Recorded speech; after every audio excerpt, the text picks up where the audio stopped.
people know that. I have these odd political aspirations. If I did run, I would run in 2024, and I would run in Georgia, just because this is where my main residence is now, and this is where I always come back. This is my home. I get to hang out with Tony Schiavone and all the remaining WCW Fallout people that live in Georgia. Let's see. Ooh, that's a dangerous one. Can't answer that one. Matt Cardona.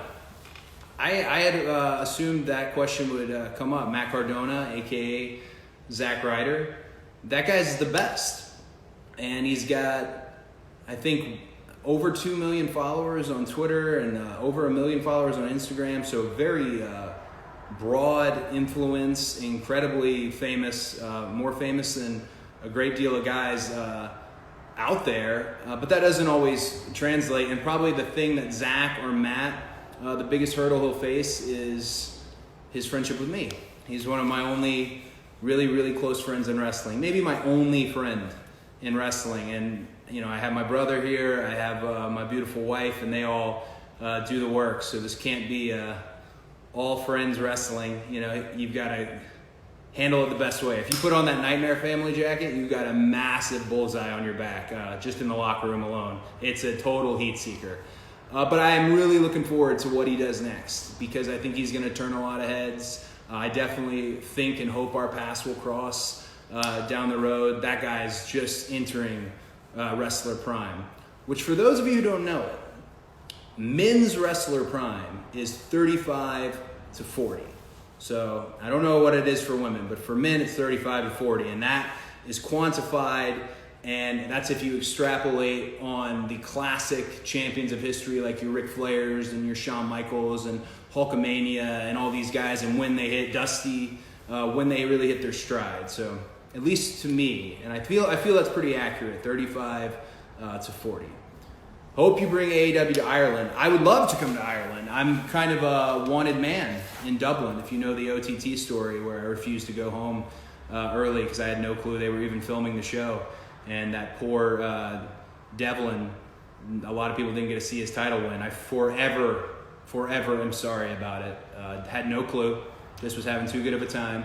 OTT is amazing, by the way, in Ireland. And if you ever do anything out there with Kenny McIntosh and Inside the Ropes, sweet human being. Love going out there. I could see it for sure. This current quarantine, shelter-in-place, pandemic, everything that's happening. When the doors open back up, I think everything will resume business how it was, hopefully. And that would mean we're definitely, in some capacity going to make our way across the pond. So hopefully soon. I had a smoke earlier for the cigar people. It was a San Andreas. I don't know if you can see that. Man, I'm not good at this.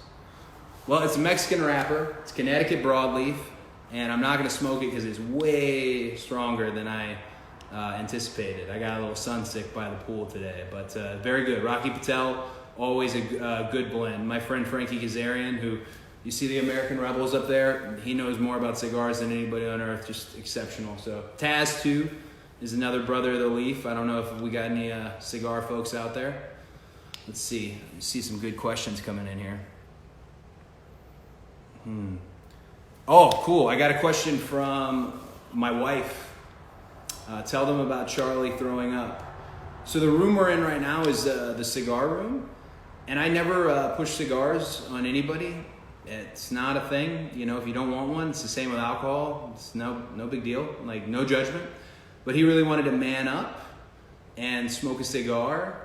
And he smoked a cigar in this beautiful room in here in our brand new home, and he immediately projectile vomited all over this room and the outside. It went on for over 5 minutes.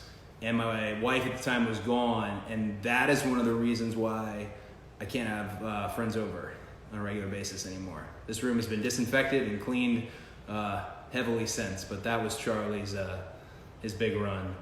Let's see. Corpus Christi. Oh, you were at the Sammy Guevara show. There's someone in here was mentioning GCWA in Corpus Christi, a really wonderful independent promotion. It's where I first encountered the Spanish God, Sammy Guevara. And I have told this story to a few people, but I didn't know he was a bad guy. And again, didn't do much research on the promotion or Sammy himself. It was the last day of a very long tour. Just wanted to do greatest hits and sign a lot of autographs and do a very long meet and greet. And Sammy gave me quite the rude awakening because I gave him a big shoulder tackle, thinking he was just this beloved Texas good guy, good looking dude. I gave him a shoulder tackle, he nipped up, and he literally just gave me the double birds and screamed F you at a show they had just given charity bikes away. So I found out really quickly that Sammy, not a good guy, not nice. You can see that one on YouTube. It's literally in the ring. I'm learning all about him as we go. He must have dropped, I think, 4 to 5 F-bombs in front of the crowd that we had there that was filled with little kids. I did talk to him afterwards. I don't think he got the message. He seems to get all his plays from Chris Jericho these days, so not really someone to listen. But incredibly talented, forever holds a weird spot in my heart because he was in the very first match in Dynamite history ever. October 2nd, 14,000 people, Capital One Arena. And I got to share the ring with Sammy Guevara and Aubrey Edwards and even Justin Roberts. If Justin Roberts is out there, by the way, he's one of those people who has adamantly pissed me off because he's been just sunning in Phoenix, Arizona for 3 weeks in his own quarantine. And today was the day I think he decided to wake up and realize that we'd still been working at least remotely in some capacity. But I'm finding that's pretty much this week in general as a lot of people are waking up, and I'm happy for that. Things are getting back to normal, safely, responsibly, but hopefully somewhat back to normal. Balor, I got it. Never mind. Moving on. Is it hard wrestling with the belt? Yeah, it is. And I got the belt from Macho. I was watching some of his later WCW stuff, and I really just loved his presentation of the tights, the shirt, and the belt. It always looked much more than it really was, but it was also like easily accessible. Macho's presentation is, who has better presentation in all of pro wrestling than the Mach?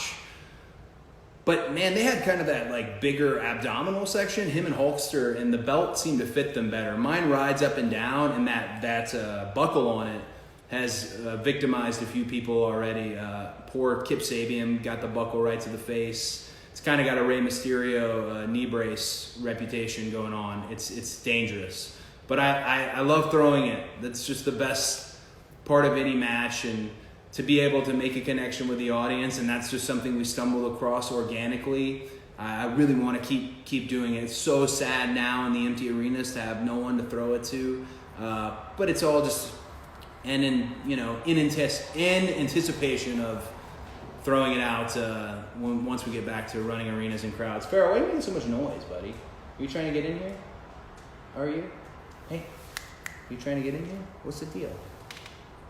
Farrell says hello, everybody. He's my pride and joy, and he's always by my side. He's my son. Is there anything that surprised you by being able to stay at home for a long time?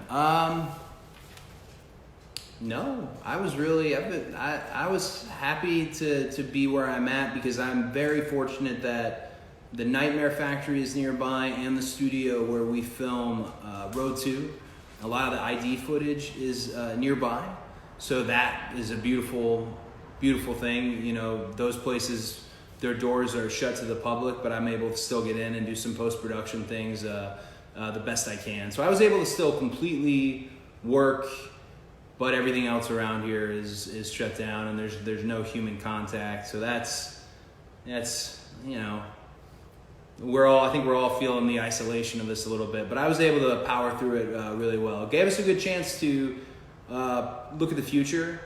You know, a lot of companies in this period of time are probably looking at cutting areas and things of that nature, but I think AEW is actually looking at areas maybe we could grow, and potentially people we could grow with, and positions that they could grow with.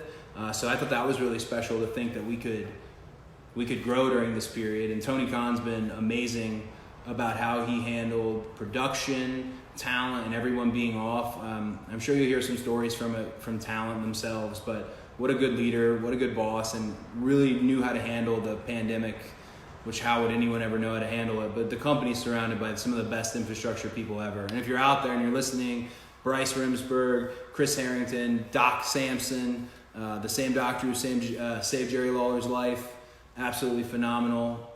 They've been incredibly helpful. Mega, our chief legal counsel. I don't know if everybody likes all this inside baseball, but they've made this very easy for us all and very safe. What do we got here?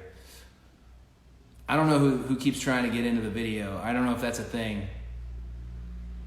Any plans? Man, that UK question is hot. That's a hot question. I can't spark up the American Rebel because I'm out of American Rebels. And Frankie, I think, has kind of hoarded the remaining stash. Okay.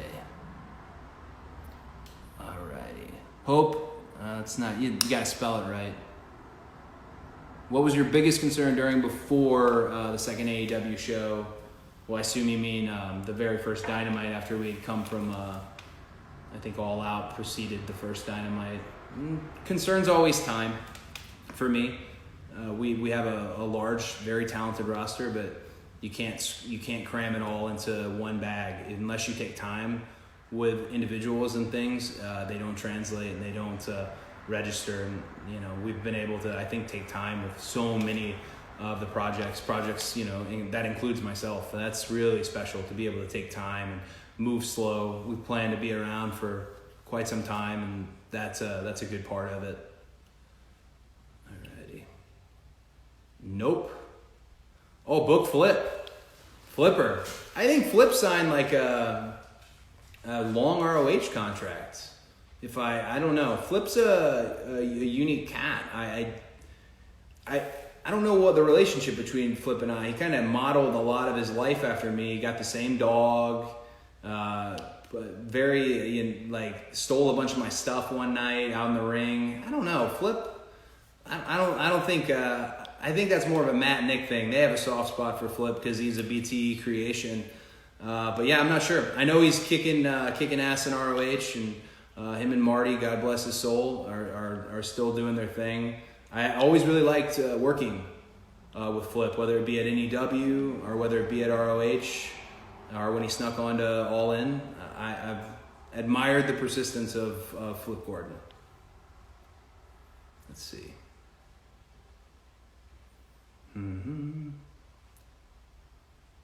How do I feel about Moxley? He's our world champ.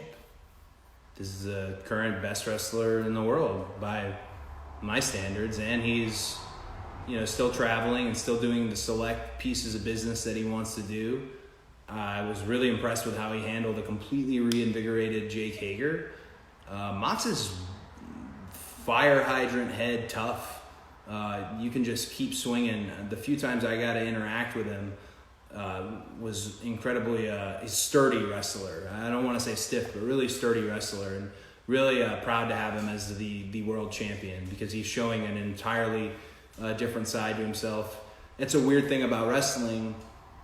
Guys get written off really early. You never get the chance for a first impression, and this is like any other sport. By repetition, and like I said, 35 to 40 is that wrestler prime. This is one of those things where you only get better as you age, and Mox really is in a groove right now. Very impressive.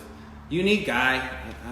Says like 2 words every time I see him, but I know it means a lot to carry Big Platinum and to have the title. He treats it with a great deal of respect, and he took it off our very first world champion, Chris Jericho, who defeated me, and Chris is the best he's ever been. So Mox is the man. The buck stops with Mox for sure. He's a very accountable world champ, and he's been a wonderful world champ. I really can't say anything bad or good about Mox because I can never challenge for the world title myself. So I think he's a great champion to have in that spot. Let's see. The video game. I'm definitely going to avoid the Jim Cornette question. And then Chelsea Green has a question. Is Britt Baker the best dentist in the world or what? So, I don't know. It's a great question, and I'd love to have an answer. Without like causing a storm, because if she's a legitimate dentist, that's so good, and I'm very glad for her, and that takes a lot of school, I'm sure. But the rumor is coming out of the Orlando Winter Park area is that Britt is not an actual dentist, that she's a dental hygienist. So I think she's kind of amplified the position a little bit. I don't think Britt is an actual dentist. And if she is, all apologies. She can owe me a receipt at her leisure. I would assume she's a very good wrestler, so she's probably a good dentist, but I don't know. I'm not sure. Okay, Britt called me an idiot. Nice. No clue. All right. So that wasn't a popular answer. I'm sorry. Let's see. I'm going to get to another question. I can't because he's not living anymore. You guys are really hijacking the feed here. I don't know. Farrah, your Aunt Chelsea's being a little rude on the feed here a bit. Let's see here. All right, Brent, a lot of Tony Schiavone talk. These questions move really fast, and I do not have a good eyesight. I don't want to put on my little glasses. Oh, unicorns. Unicorns are cool. All right. Oof. Oof. Man, I don't... okay, that's a good one. Favorite fellow member of the Elites. So if you look at the Elite as a whole, the original, the OG Elite being Matt, Nick, Kenny, and then they were kind enough to take us from the Bullet Club and recruit us to the Elite ourselves, and that being me and Marty and the Hangers. I'd say my favorite member is Nick. He has the best comeback in all of wrestling. What I like about Nick is he's kind of mean.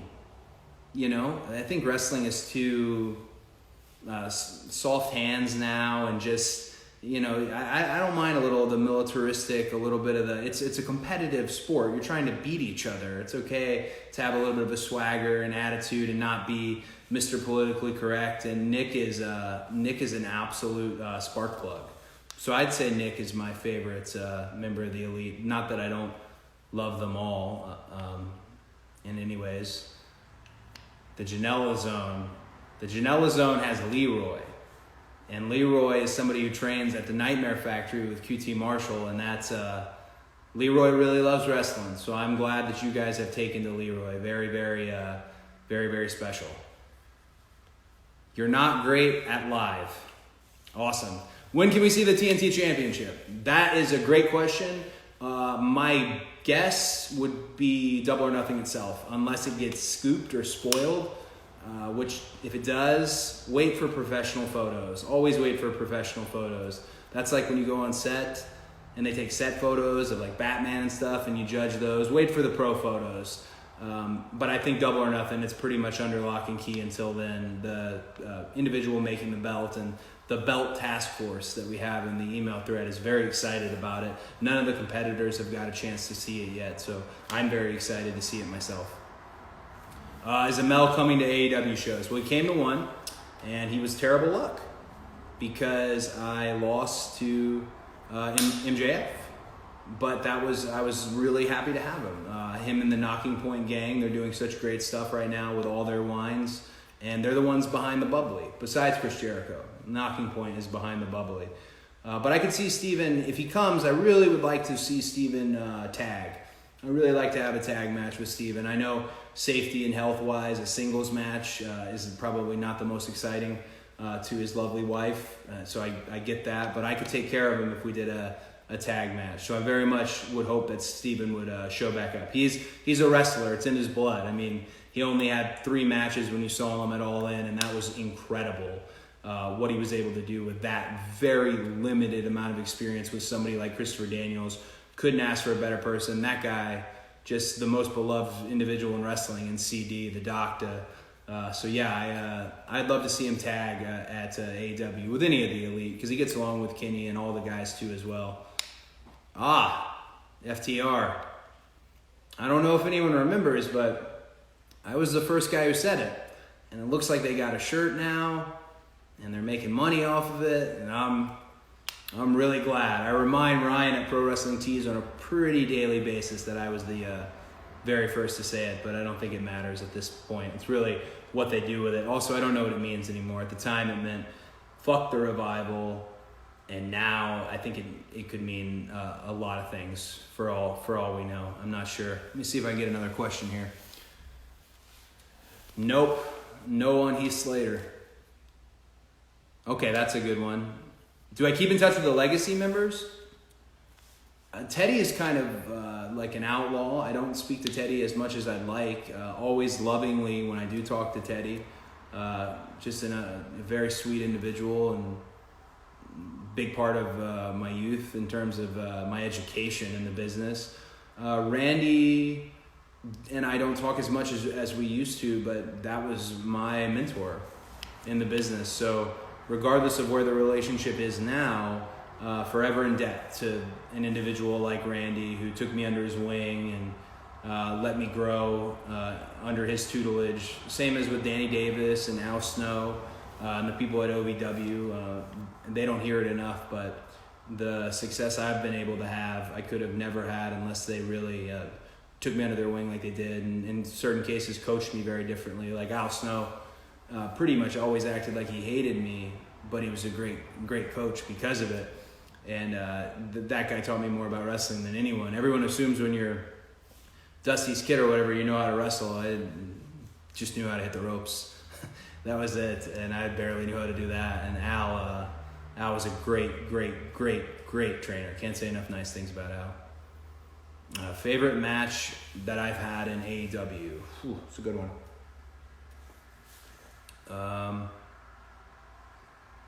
Favorite match. Probably Darby at Fighter, which is, the rematch. We're on the eve of it, so I got Darby on the brain. But I think Darby at Fighter, just because that was a whole new style of wrestling, high spots oriented, flash style wrestler, but also didn't wrestle his size, was able to throw a real flipper forearm and actually cause some damage. Darby at Fighter would be, I think, my top match, just also because of the surprise nature of it, and seemed like a significant moment for someone really just on debuting for the first time on worldwide TV. Darby Fighter. I have a soft spot for the Dustin match at Double or Nothing, of course, especially because it looks like we're heading towards a year in the making rematch, but that's different. That's like family. You don't want to give them any credit or tell Dustin how great he is. He already knows how wonderful he is. Let's see. Do ya for Frankie, who we all miss. Hello. Nope. I already kind of answered the Lance one. Let's see. Least favorite match in AEW. Oh, I don't know. I don't think I have. I'm usually in the go position for the most part. I'm always happy. I don't have a least favorite. Every match, even the good ones, you walk away from with coaches like Arn Anderson, Dean Malenko, and Billy Gunn, Jerry Lynn, QT Marshall, BJ Whitmer. With coaches like that, even the good matches, you walk away, and the whole point is to, okay, well, here's what you did that worked, but let's talk about what you didn't. Otherwise, there's no growth. And as this company starting in its infancy, there has to be growth. Let's see. Why can't you admit that Star Wars is better than Star Trek? So I'll go ahead and admit for you now that Star Wars is my favorite movie of all time. I love Star Trek. The Empire Strikes Back, to be specific, is my favorite thing ever done in terms of how it made me feel watching it every time I watch it. That's a great father and son story, and I love father and son stories. But Star Trek, the television episodic, whether it be TOS, TNG, Voyager, Deep Space Nine, or Enterprise, which Enterprise doesn't get nearly enough love.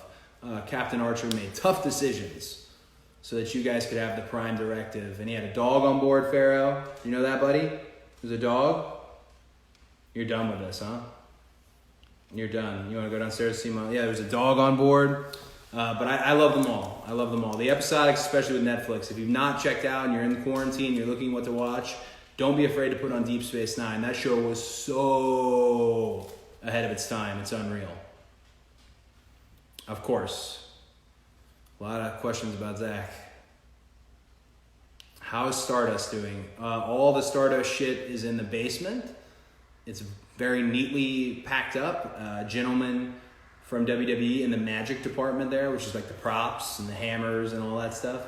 He sent me all Stardust's stuff, my spy glasses, my capes. He sent it all to me, and I haven't looked at it in quite some time, but there was some great gear that was made for Stardust. Sandra Gray, who's still my seamstress today, and a lot of people at AEW share her. I think she's technically the AEW seamstress, so she's not supposed to be mine, but she made all the Stardust gear from the beginning prototype, which no one's seen the prototype stuff, Silver Dust. It's a really bad suit, made me look super fat. I was kind of fat at the time.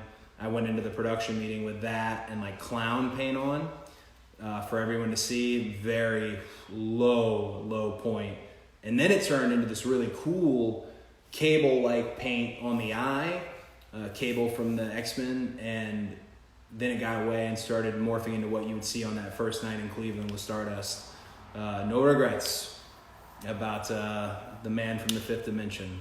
No regrets. I learned a great deal about what I'm capable of and what I'm not. Learned a lot. I think every wrestler should have the long hair phase, have the facial hair phase, have the face paint phase, have the mask phase. And I treated that very much as kind of the mask and the face paint in terms of Stardust could do no wrong. He was just a goof. But all this stuff's in the basement. Maybe I'll break it out at some point, maybe the next time. Nothing. I'm not reading anything at the moment. I should be. What should I be reading? All right, let's get a question. I miss him too. What about Wardlow versus Mox, or building MJF? So Wardlow, all of a sudden, is kind of on everyone's radar. And that's really great. Questionable company with MJF. But what, all of a sudden you didn't have a lot of large guys in the company, and now we have these monsters with Luchasaurus, Lance Archer, the Exalted One, and Mr. Brody, excuse me. And then you have someone like Wardlow. Man, sky's the limit with Wardlow. I think mentally he's probably his biggest his own worst enemy, and I don't know if that's the case. It's just what I would assume with someone so young. You can all thank Britt Baker for Wardlow. She sent him to QT Marshall at the Nightmare Factory, and that is where the relationship began with him in AEW, and then I didn't see him again until he ripped my head off when I was all stitched up and joined Max's little troop, or whatever you would call Max's thing. But incredibly special, and he's in that lackey, that muscle role, and all that builds up. If I was MJF, I'm not going to say anything bad about MJF because I lost my right to when he beat me, but I will say if I was MJF, I'd be very worried about treating someone like that, like a lackey or muscle, or your second, like they have in New Japan. You have your seconds. I wouldn't treat him that way because that guy is a absolute killer, and big things on the horizon for Wardlow. Let's see, next question. Thank you. All these questions are about free agency.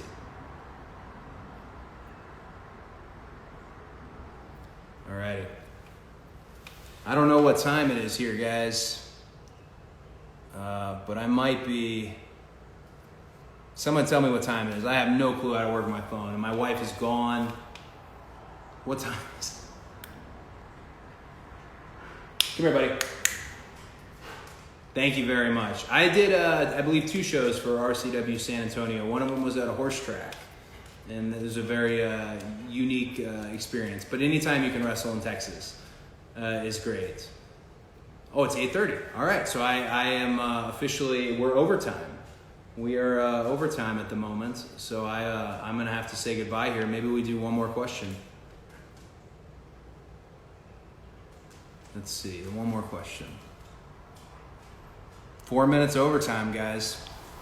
I'm like Marty at all in all of a sudden. Sure. All right, my wife is giving me the axe. I want to see one more question. I'm just waiting for one more. We're in the overrun. I may hop on his later, though. I've been monitoring the Nasty Leroy's.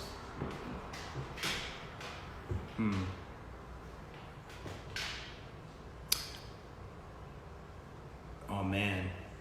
And now Sherry Lynn's kicking me off, too. All righty, I have to help her set these pictures up. You know what? I have to go. Okay, perfect. Last question.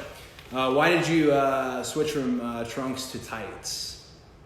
I think I just looked better in tights, and I had to get out of the bodysuit first. It's weird because I still like shave my legs and everything. Like I'm in trunks. I could see trunks making a comeback. My dad used to tell me that tights were for job guys, but then I have had the most success ever with tights. So he was wrong in that situation, but who knows? Trunks would definitely come back. All right. Thank you guys very, very much. I'm sorry I'm not that great at this, but I appreciate everybody coming on. And hopefully I'll see you guys again. We can do this again sometime. Thank you.